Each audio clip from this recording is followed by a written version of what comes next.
Honky Tonk Man, scoop. He's in the ropes. Wait a minute.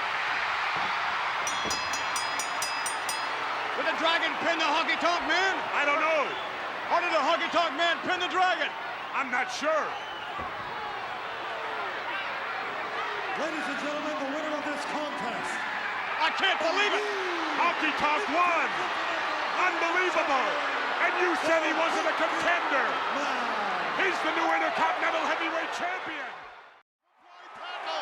The bell is gone and it's officially underway. Warrior doesn't know what to do. He's so excited.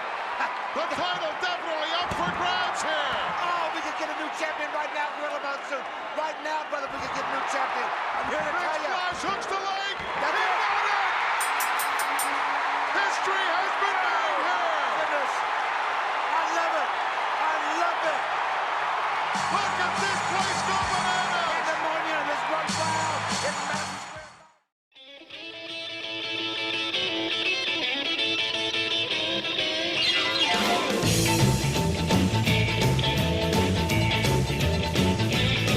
I got long sideburns and my hair slicked back. I'm coming to your town in my pink Cadillac. I'm just a honky tonk man.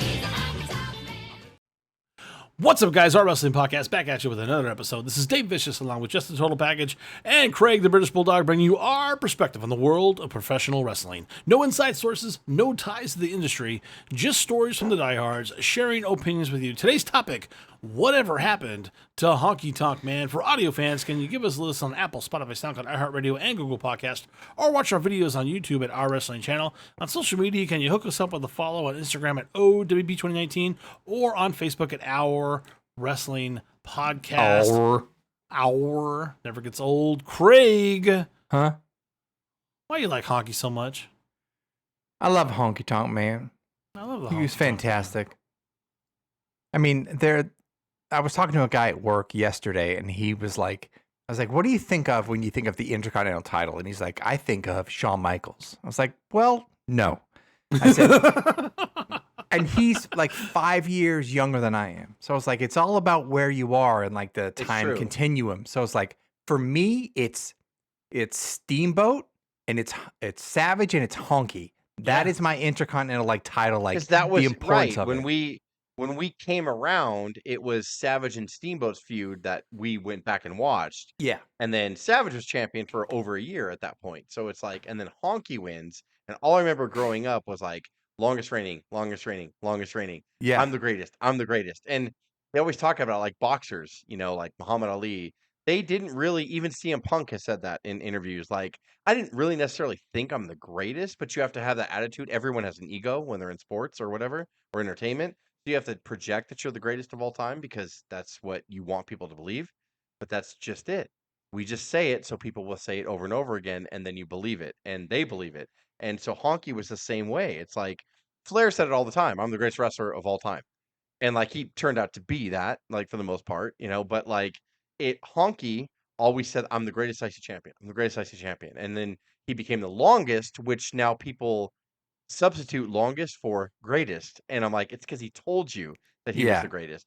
Was he the greatest quality? No. But like he was the most dominant, like we'll talk about it here. And Craig, it's funny that you say that. I wrote this with that in mind. When you see that old classic Intercontinental Championship, who comes to mind? And it all matters when you were born and when you became a wrestling fan. And I think of Honky because he was the guy when I started watching wrestling in January.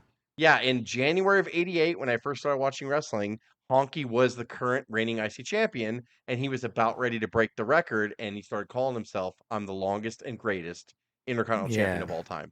And By the way, dude, a little side note, it might get broken here if Gunther can take it out of SummerSlam when this is being recorded. SummerSlam. It's kind of why I want to do this right now as well, because that could happen in the next month or two. I think we were talking before we hit record, and Gunther has 418 days down, and I want to say Honky's is 452. 454. 454. So it's going to happen in the next month and a half or so. Yeah. Month? No, month? Like, yeah. Well, let's jump on in. Roy Wayne Ferris, born July 25th, 1953, better known as the ring name of the Honky Tonk Man, is an American retired professional wrestler. He previously wrestled for the World Championship Wrestling, WCW, and World Wrestling Federation, WWF, now WWE. He is the cousin and fellow professional wrestler and color commentator Jerry Lawler. Lawler! Letting them know. They came up in Memphis. Ferris began his career in 1977 working in Malden, Missouri, and wrestled alongside his training partner Coco Beware for promoter Henry Rogers. That's interesting. And by the That way, is he inducted Coco in the Hall of Fame, and so a lot of That's people really were confused. cool. A lot of people were confused why that happened. It's because they were friends even then. By the way, we were born in 77. Just got to point that out. It's a long time ago. Jeez. Ferris then moved to Memphis Wrestling in 1978, originally working as a jobber to the Stars there. And brother, when you went flying out of there, I think you had just about all you wanted, Lawler and Dundee. A fight, Lance Russell? What are you talking about, Etzel Face? That wasn't a fight. We whipped them boys up and down the ring. We whipped them all over the aisles. We whipped them out the front door. We whipped them every way we could. Left them laying just like a chicken killing. And you call that a fight? That wasn't a fight. That isn't what happened. You guys went roaring out of there. Ferris made his debut for Stampede Wrestling in Calgary in 1982, where the Honky Tonk Wayne gimmick was born. A spinoff of rock star Elvis Presley, he sported slick back hair, sideburns, and carried a guitar. Ferris entered the World Wrestling Federation in July of '86 under the ring name The Honky Tonk Man.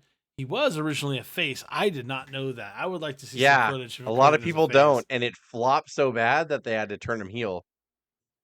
God, they probably booed him out of the building on day one. Yeah, that's so good.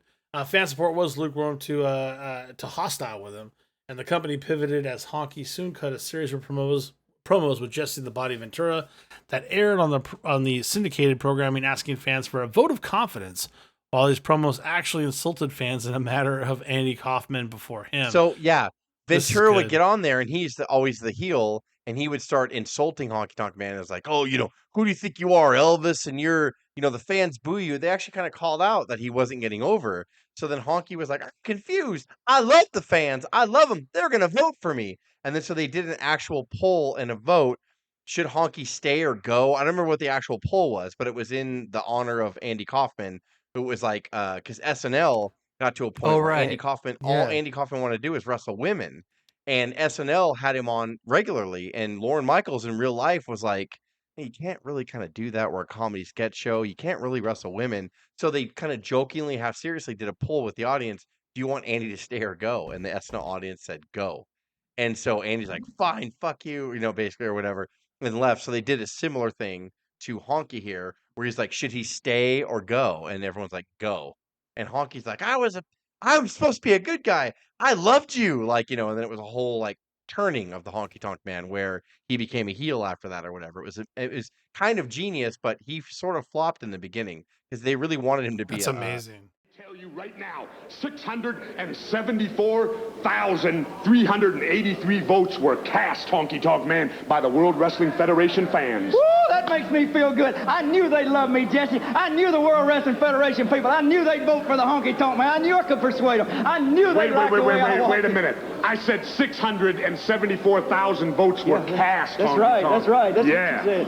But only 71,111 voted that they liked you, that they digged you. They did what? 603,000 people said the Honky Tonk Man, we don't dig your style. No, we don't like your greaseball hair. That's not right. Take a walk back to Podunk, Tennessee. I don't think you got the figures right, Jesse. That can't be true. That's the truth, man. It as can't sorry be true. as it is, that's the truth. That's it. I'm going right now to that big fat tunny, and I'm going to get to the bottom of this. Whoa. I think they even had Hogan run out too and give him a high five or whatever. They tried everything trying to push him to get Honky over. Yeah, and he just didn't. He wasn't over. That's amazing. So it's just self-induced heel work. In December, the results obviously came back negative, like we talked about. It was not long before Honky turned into that cocky villain and took on the Mouth of the South Jimmy Hart as his manager.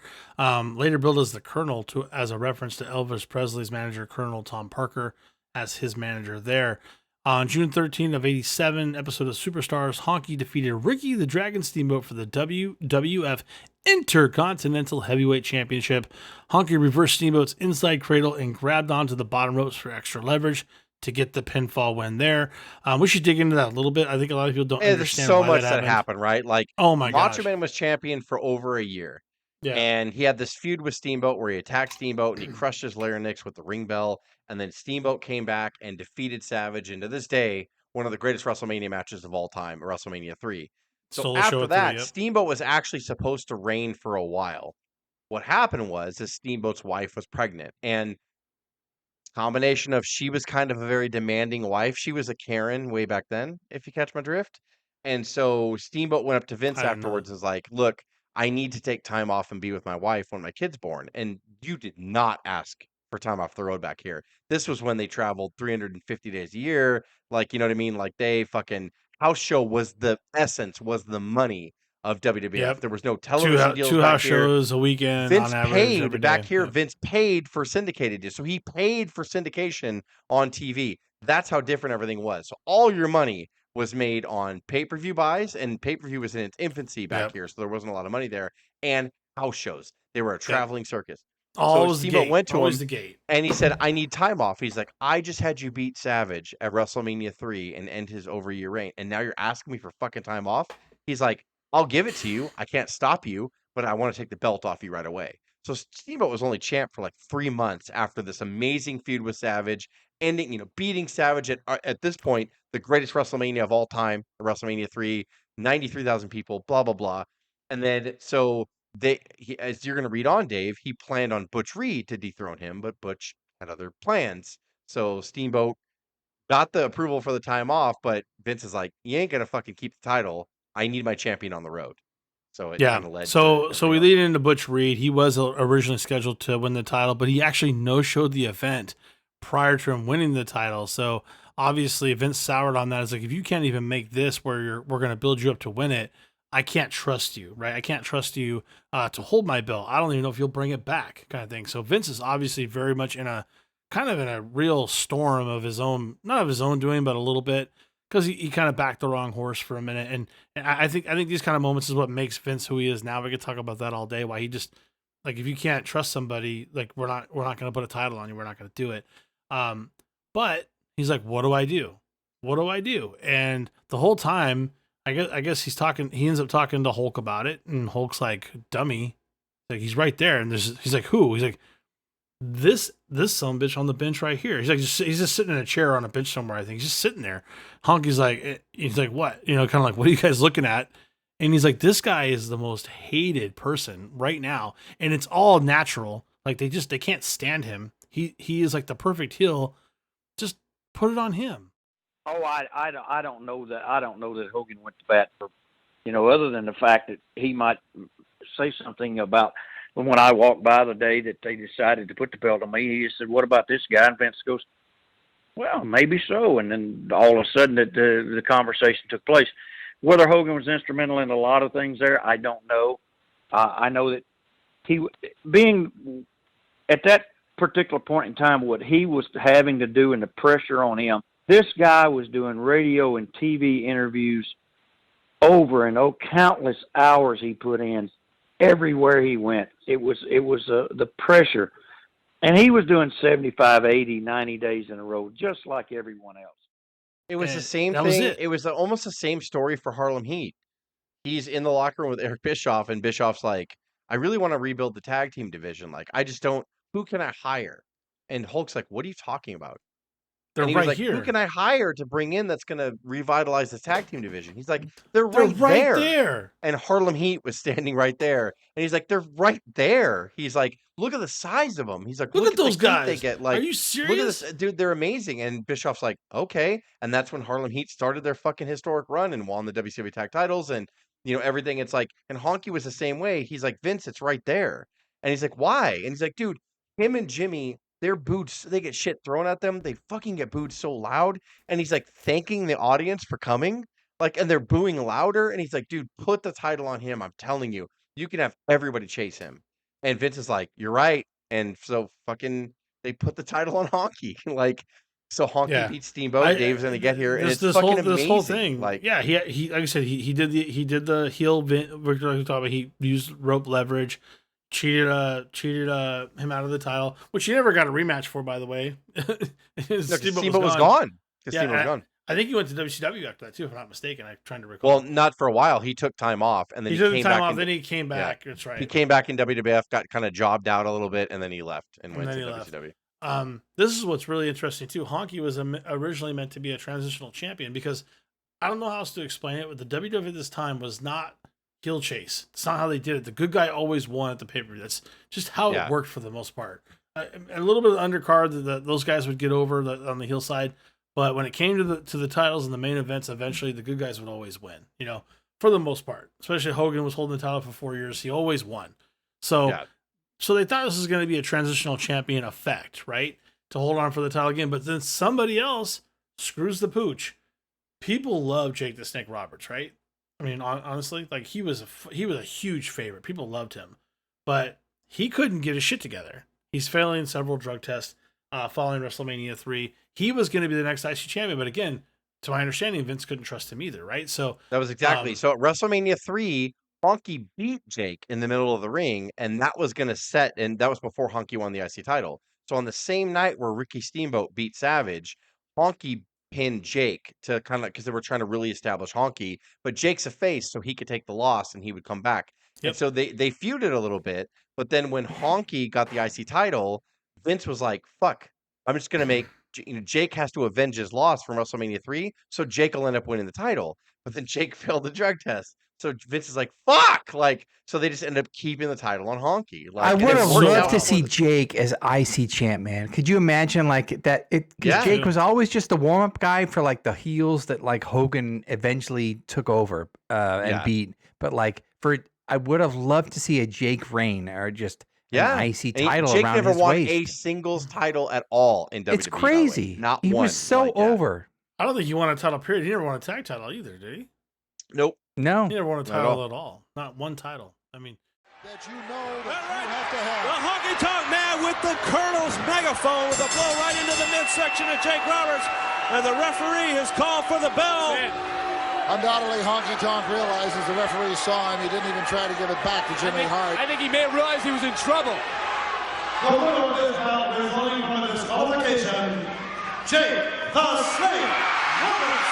Well, the referee, Joey Morella, disqualifying the Honky Tonk Man for the use of that megaphone and awarding the match to Jake the Snake Roberts. It's kind of on him. Cocaine is a hell of a drug. Need it. That's what they always say. But yeah, if you can't Correct, trust it, in those times when your titles matter for your gate, and if someone's not going to show up and they're a title holder, and then you got to try to replace that puts Vince in a tough spot. So, I mean, so basically, I love his this consistency. glides Honky in to where Vince starts believing more in him, and it led to his historic run because then Vince is like, "Well, I don't want to beat him now," like, and they just fucking glided him in. Like Honky. Craig, what were you saying about the consistency? Vince wants loyalty, and like, yeah, that's everything. It doesn't matter. Like if you have everything and you're a little bit flaky, Vince does not want you. So Vince wants the ultimate loyal player. You will be where you say you'll be every single night, every night, every show. Yeah, by the way, even though all the territories were dying and Vince's plan of taking over the world was pretty much winning at this point, he was at a vulnerable state because he's like, I can't afford anyone to jump ship or take my title anywhere. So because he was at a very vulnerable point, he's like, we're winning. We're putting everybody else out of business. We're putting stress on the AWA. We're putting stress on Crockett at this point.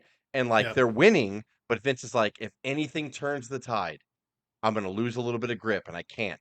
So Vince had to be super fucking careful in like the mid to late 80s about who he trusted. And then, obviously he made the right choices.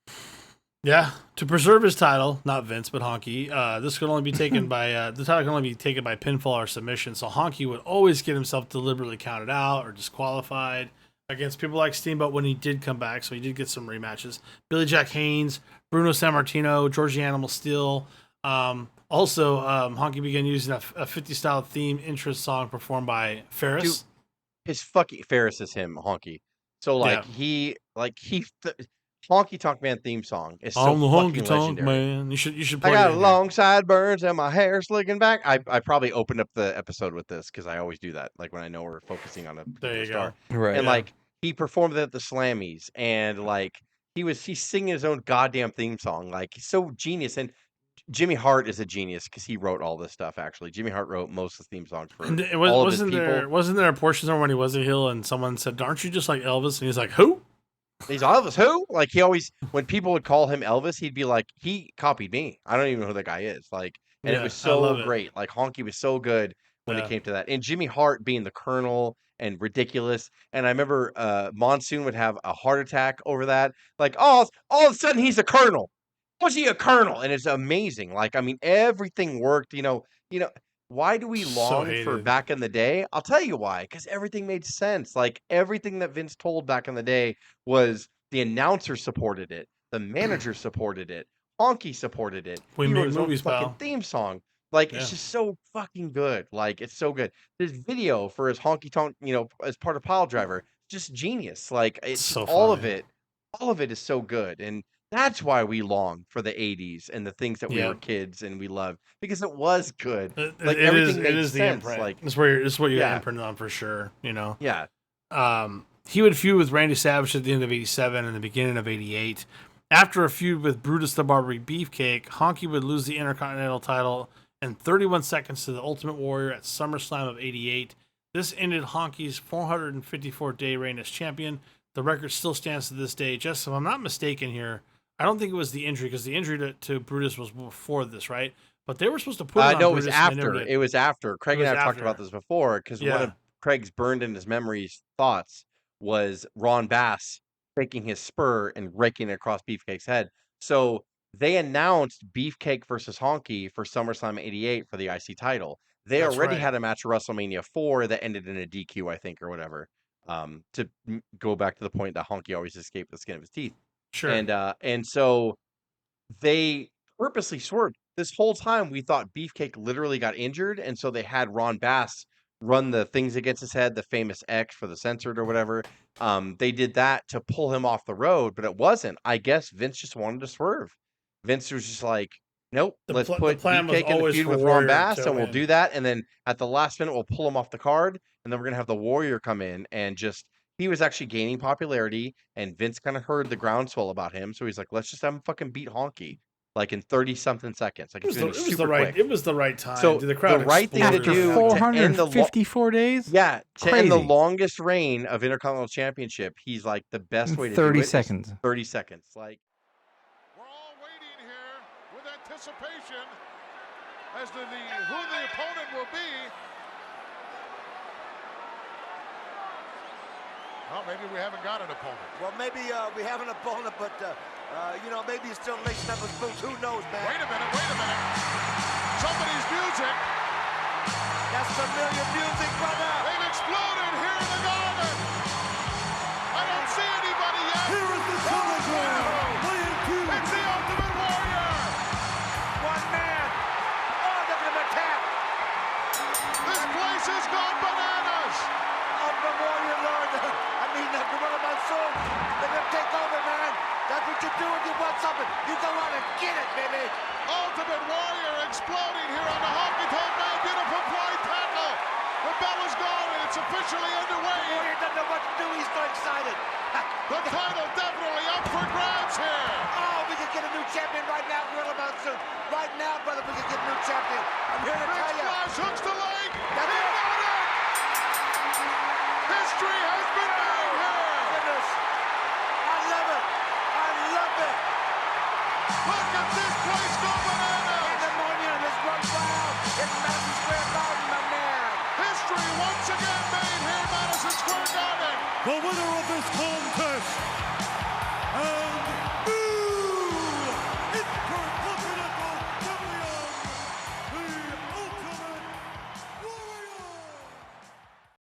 it's kind of genius, right? Like, you could say the other way around if it was a long built-up storyline and they had a 15-minute match and finally someone pinned him with the 1, 2, like that would have been equally as big, sure. Like if he built it up, but Vince was thinking the other way around. Imagine that conversation between Honky and Vince. Like, what's going to happen? It's good. Your longest reign is going to end fittingly. What? How? In a 31-second match. You know what I mean? I just feel like Honky's like, that's great. That's a nice SummerSlam payout for 30 seconds. And we know about Honky and what you'll read ahead with his how is it difficult kind of guy. Like, I imagine he was not cool with any of that. He was grabbing onto everything because he knew, like, he wasn't the athlete that everybody else was. No. You look at his body. He got handed a golden egg, and he nested it for a while. And they did a good job. a 452 days or 54 days or whatever. He wrestled on the first ever main event, which was an NBC special. He was the pre-match between Hogan and Andre, him and Savage. Yeah. So Honky Yep. got all these privileges he never would have gotten before. So I hope that he Yeah. thinks back now, Honky, and goes, God damn, I should have been grateful. Like I had the run that I never should have had this run. I was standing in the right place, and Hulk's like, give it to the heater, which is a good heel, your heater. And he's like, Yeah. just give it to that fucking heater right there. Like, and it Yeah. made his fucking career. We still talk about him this day and some people think about the IC title in him because he had this long reign. That still Yep. stands, by the way. It might be broken soon, but it Yeah. still stands. Might be broken soon. Go Gunther. And late 89 and 90, he and Greg Valentine, not Gunther, but, Honky and Greg Valentine, was also managed by Jimmy Hart, aligning themselves as a tag team called Rhythm and Blues. At WrestleMania 6, they notably rode in a pink Cadillac with future WWE Hall of Famer Diamond Dallas Page as the driver. That was Diamond's car as well. His actual I think personal there's car. also a little thing here where I'm pretty sure we talked about Greg Valentine absolutely hating this gimmick. He had to dye his but hair he black. just hated it. Yeah, He dyed his hair had to dye his black, hair black, and he yeah. would do the shake, but he absolutely hated the gimmick. Yeah. He hated it so much. And you could tell, like, he's just so mad. Like, I feel like he's mad all the time, but yeah, good old Valentine. Honky wrapped up his WWF career with a stint as a pro villain color commentator alongside Vince McMahon and Roddy Piper on Superstars before leaving in January of 91. After working for independent promotions for almost 3 years, on August 5th of 94, Ferris resurfaced in the Big Two, joining WCW and defeating Terry Taylor on WCW Worldwide. Man, Terry just can't catch a break. Go book something, Terry. Mr. Rooster. Promotional vignettes began airing for the former WWF star, and he appeared on August 15th of 94 on WCW Pro with a win over Brad Armstrong. The Clash of the Champions special on August 24th of 94 featured the debut of his new song, Honky Dog Baby. Honky Tonk Man remained undefeated on WCW television. Honky Dog Baby. Okay, cool. Thanks. Yeah, you're welcome. He felt it, didn't he? I've been saying it, and I've said it time and time again. I'm the greatest of all time. I said I was going to play a tune for Johnny B. Bad, and I played it. I said I was going to beat Johnny B. Bad, and I beat Johnny B. Bad. And you said, I heard you say this something like a triple main event. Trips, that means 3, don't it? Well, you know I got 3 old ladies, I got 3 Cadillacs, I had 3 eggs over easy this morning. And this is the 3rd time the Honky Tonk Man's going to have to face Johnny B. Bad. I'm glad you know that now. He remained undefeated on WCW television, defeating Mike Winter and Sam Houston. Yeah, those guys were tough. On October 24th of 94, he appeared in his first pay-per-view at WCW, wrestling WCW World Television Champion Johnny B. Bad on Halloween Havoc in a match that went to a time limit draw. You guys probably at that one, I think. I think you were at that event, right? No, 94? that was later. It was before later. they went to Vegas, yeah. At Starrcade in 94, he, not Johnny B. Bad, but Honky, left the company due to a dispute with management, and his book, Controversy Creates Cash. Eric Bischoff stated that his favorite firing was that of Honky. That's funny. I guess what happened is Honky got brought in because Hulk said, Hulk was in that mood of like, hire people that make me comfortable. That's why he hired Hacksaw and Big Bubba and Earthquake and all those people. So Hulk's like, go Brutus. get Honky, go get Wayne. And Bischoff never cared for him at all. And he's like, really? And he's like, yeah. And he was like, he's fine. So I guess when Honky got there, he's like, well, I'm going to pay him a per match per diem. Like, basically. So he didn't sign him to a contract. So I guess when it came to the point where they were having a back and forth feud for the TV title, Bischoff's like, hey, at Starrcade, you're going to face Johnny B. Bad, and he'll finally beat you. And Honky's like, nope. Like, if he beats me, I want you to sign me to a permanent contract because I'm not just going to, like, be a per diem guy and then, like, just lose to Johnny B. Bad. He's like, I mean, literally, that's what I'm paying you for. Like, and he's like, no. So he's like, well, I will not lose to Johnny B. Bad if that's the case. And so I guess, like, Bischoff said he remembers it like it was yesterday. It was a loading dock. They both arrived. When you usually arrive to an arena, you go back through the loading dock and then you go to the dressing rooms or whatever. And he said he fired him right on the loading dock. He's like, oh, you don't want to lose to him? He's like, you're fired. And so he fired him on the spot. And Honky left, like, after that. So never got signed to a deal, never got signed to whatever. Kind of Like, cool, actually. Believe it or not, I don't know if even you remember this. This show is the show that marks the end of the Honky Tonk Man in WCW. He was supposed to be in a television title match with Mark Marrow, and he quits or gets fired, depending on who you believe. I fired him. There's no question. I did it in front of a bunch of people. I did it in the loading dock area at the arena. It wasn't even in my office. And one of the reasons I did it, and the reason I'm so emphatic that there's no ambiguity, there's no gray area, there's no possibility to maybe interpret it one way, maybe interpret it the other way, because I admittedly, as we go through this show, there are situations where, two different people see things from two different perspectives and they're never going to be resolved. This is not one of those fucking cases, all right? This idiot actually believed he was Yeah, and then Honky also too was like, I want to beat him for the title. Like, and Honky might have been right. He's like, just put it on the heel, put it on the heater, baby, and then let him chase me. Bischoff's like, nope, it's not what I want. And Nope. I think Bischoff Not never if liked you're him to paid begin per with. appearance, and then you're like, I'm going to dictate to you what I want. It's like, nope. Yep. You're so gone. Bischoff's like, well, and Bischoff never liked him or whatever, and he was like, whatever. I'm glad to be fucking rid of this guy anyway. Yep, he got fired. He got served. Yeah, so he fired him on the spot when Honky refused to put over Johnny B. Bad. Honky would return to the Indies in 95. He resurfaced in the WWF on a December 17th, 1996 Monday Night Raw taping in Tampa, Florida. In a show that aired December 29th, Honky told the fans he could not sing for the fans, but instead provided color commentary. This would expand to commentary work on Raw is War, WWF Superstars, and Shotgun Saturday Night. And then as the manager of Billy Gunn, who had started a singles run after, being part of the Guns, right? Who's also Mr. Ass. Just saying. Just working it out. Not Bart, obviously. In 2008, Santino Marella announced his intention to break Honky's record for longest Intercontinental Championship reign, usually displaying a special honkometer. I forgot about that. Comparing Honky's 64-week record with the length of his own reign at the time. I don't know how long his reign actually lasted, but it obviously did come close. On the October 6th episode of Raw, Honky, who's now a fan favorite for the first time since '86, along with Goldust and Piper, was named as one of the possible opponents for Marella's Intercontinental Championship at Cyber Sunday. He was elected by fans to challenge for the title with 35% of the vote.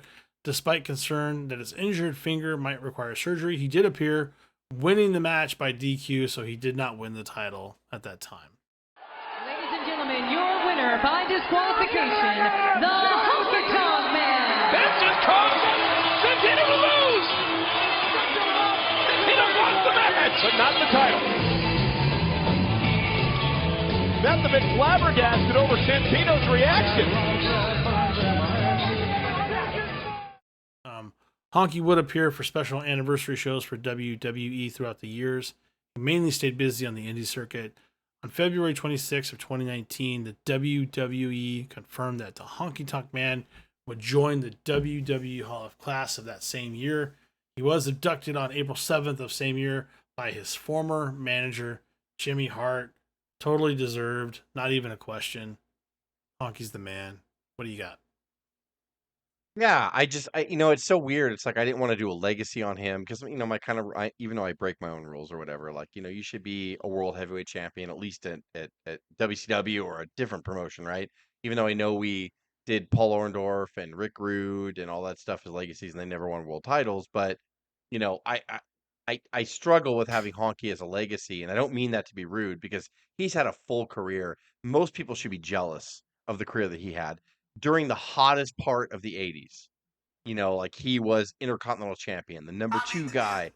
And they would run 3 different house shows. WWF was so hot in the mid to late 80s, they won 3 house shows. House show A, B, and C.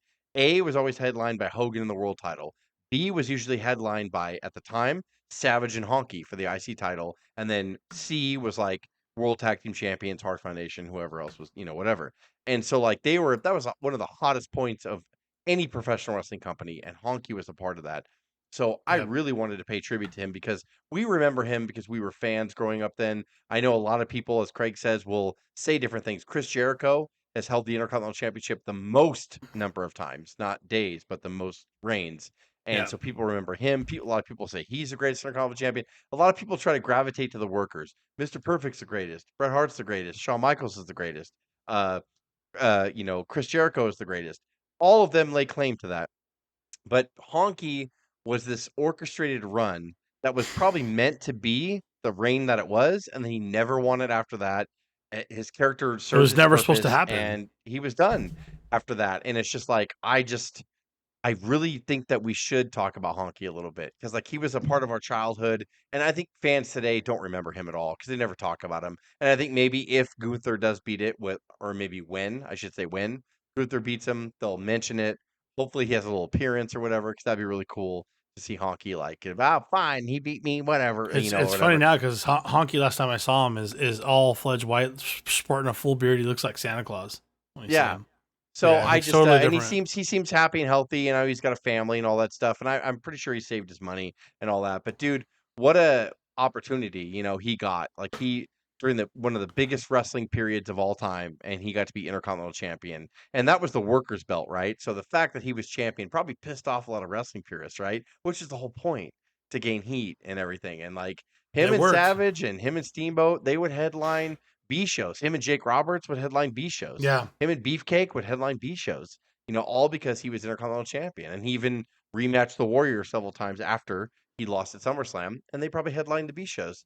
So it's like Honky should be remembered. There's a place in history for people like him. So that's why I wanted to do this, I think, mainly. Yeah, Craig. 1,000%. Like the ultimate chicken shit heeled IC champ, and had it for the longest ever. And it was never just DQ'd himself, count out, like whatever, shake, rat, and roll, ultimate heel with Jimmy Hart. Like it was wonderful. Just like again, as Jess said, as I said, it's like you remember your wheelhouse champions, and he is the ultimate IC champ during like what I remember, like across his hips doing the shake, rattle, and roll. Like it was never fair, and he hit people with the guitars, but it's always hitting people with guitars. Yeah, Jeff Jarrett does it all the time now, but it was all Honky. Honky hit everybody with that fucking guitar. Yeah, I mean, with that too, with someone like Honky carrying the IC title, not only do you have to carry the B house show and kind of win in a chicken shit way or get DQ'd, then he had to do the superstar tapings too. So that guy was working probably sometimes twice a day because you wrestle, and we wrestle never prelim talked about and when he had his hottest feud with Savage, and it was right after Savage turned heel, so he helped Savage turn face. Like that was a big deal, and he pushed Elizabeth down, and she broke her dress strap, and I remember nobody touched Elizabeth, and he went to hit Savage with a guitar, and Elizabeth stood between them, and it's like, please don't hit him, and he fucking pushed her down, and just by coincidence, her dress strap broke, and I'll never forget that clip. I remember it like it was yesterday, and it was like he touched Elizabeth, and Savage was like, monster. I'm gonna chase this guy. I'm gonna chase this guy across the fucking nation, and just Honky was part of the hottest fucking moments of pro wrestling, man. Really, like it's great.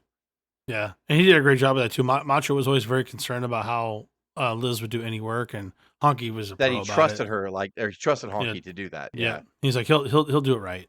So again, Honky never hurt anybody. It's always a good thing about a wrestler. And him and Jimmy Hart, the marriage of him and Jimmy Hart was perfect. What do you say? They were fun together. Absolutely. I think they had a lot of fun together. I think they're probably still good friends. So for audio fans, give us a listen on Apple, Spotify, SoundCloud, iHeartRadio, Stitcher, No More Stitcher, and Google Podcasts, or watch our videos on YouTube at Our Wrestling Channel. On social media, can you give us a follow on Insta or Facebook at O.W.P 2019 or at Our Wrestling Podcast, respectively. For Dave, Jess, and Craig, this is the O.W.P signing off. Have a good one. I'm a honky tonk man.